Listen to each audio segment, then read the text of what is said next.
안녕하세요. 반갑습니다. 청정농원입니다. 저는 울산에서 농사를 짓는 8년차 농업인 김동규라고 하는데요.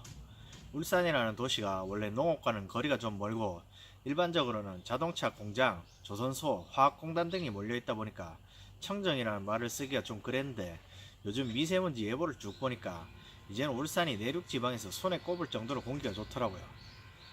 그래서 농원 이름을 울산 청정농원이라 지었습니다. 제가 이렇게 농업방송을 시작한 이유는 농사를 짓다 보면 가장 어렵고 중요한 일이 농산품을 제값을 받고 잘 팔아먹는 건데, 그래서 그런지 농업교육을 들으러 가면 마케팅 관련이 많습니다. 이 교육을 들어가면 맨날 하는 얘기가 스토리 마케팅을 해라, SNS 마케팅을 해라 이런 얘긴데, 스토리 마케팅을 하려고 하니까 제 천성이 좀 그런 쪽하고 안 맞아서 손발이 막 좀 오그라드는 것 같고, SNS 마케팅은 글쎄요, 이미 제가 보기에도 농사 짓는 사람보다는 유통업자들이 SNS에 더 많은 것 같고 소비자들도 좀 불신하는 분들이 늘고 있는 것 같습니다.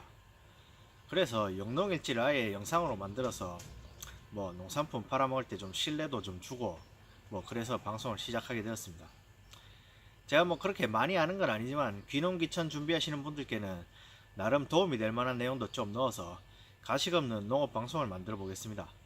그럼 잘 부탁드립니다. 제가 올해는 주 작물로 무화과, 수박, 고추, 포도, 파 이렇게 한 5가지 해보려고 하는데요. 이 시설하우스에는 미니 수박을 심을 예정입니다.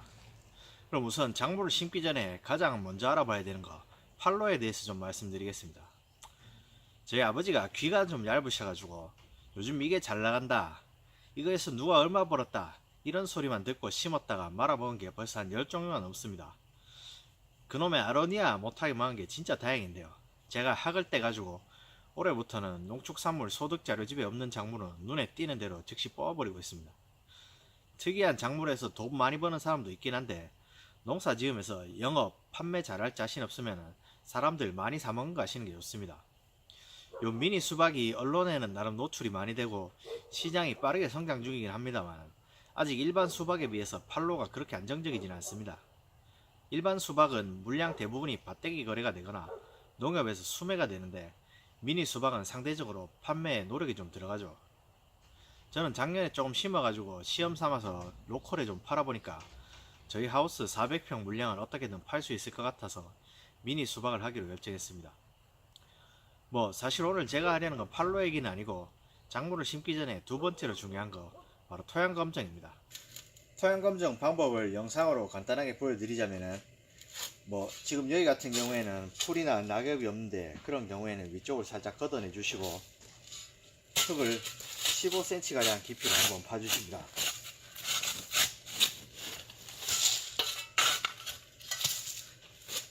한 15cm 가량 파주시고 요 안에 흙을 이렇게 반삽 정도 퍼서 이거 한 군데서 이만큼씩 채취해서 다 남아가면은 많으니까 요거를 이제 한 군데 모은 다음에 잘 섞어서 그 중에 이제 기술센터에서 필요한 양만큼 가져다가 주시면 됩니다. 여러 군데 뜰수록 아무래도 정확한 진단이 나오니까 한 5군데에서 10군데 정도 뜨시면 되고요. 요 뜨신 흙을 잘 섞어 가지고 한 1kg 정도 가져가면 되는데 흙을 가져갈 때 조건이 각 지역 기술센터마다 미묘하게 조금씩 다르니까 한번 문의해 보시고 토양 검정 받으시면 됩니다. 토양 샘플 제출하고 한 일주일 정도 지나면 이렇게 검정 결과가 비료 사용 처방서랑 같이 나오는데요. 저희 수박 심을 시설하우스 검정 결과를 보시면은 토양 검정 결과를 보면은 유기물만 그나마 적정 수치에 있고 나머지는 전부 좀 과다한 상태죠. 토양 검정 없이 그냥 새로 심을 때마다 비료를 막 때려 넣다 보니까 이렇게 되는데요. 특히 문제가 될 만한 부분이 요 전기 전도도가 6.2가 나왔는데 이거는 염류 집적이 상당히 많이 됐다고 보면 되겠네요. 실제로 저희 하우스 곳곳을 보시면 이렇게 녹색 이끼 같은 게 바다에 끼어 있는데 요게 질소가 과다하고 염류 집적이 된 토양에서 이렇게 나타납니다. 토양 상태가 이 정도 염류 집적이 된 땅에서는 수확량이 아마 보통의 한 50%도 안 나올 겁니다.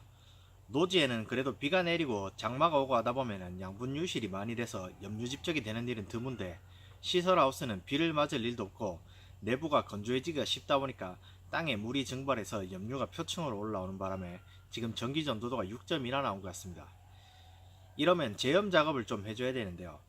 제염 작업이라는 게 하나같이 번거롭고 시간이 많이 걸리는 데 비해서 효과가 그렇게 화끈하지가 않습니다. 대표적인 제염 방법은 물을 흠뻑 쪄서 염을 빼거나 휴경을 하면서 제염 작물을 심는 방법 같은 게 있는데, 저는 이제 3월 말에 곧 수박을 심어야 되기 때문에 이런 거는 사용하기가 좀 어렵고, 이 하우스 같은 경우에는 겨울이라고 물을 진짜 적게 주는 바람에 상당히 건조한데, 이 경우에 표토로 염이 몰려서 전기 전도도가 더 높게 나온 것도 있는 것 같습니다.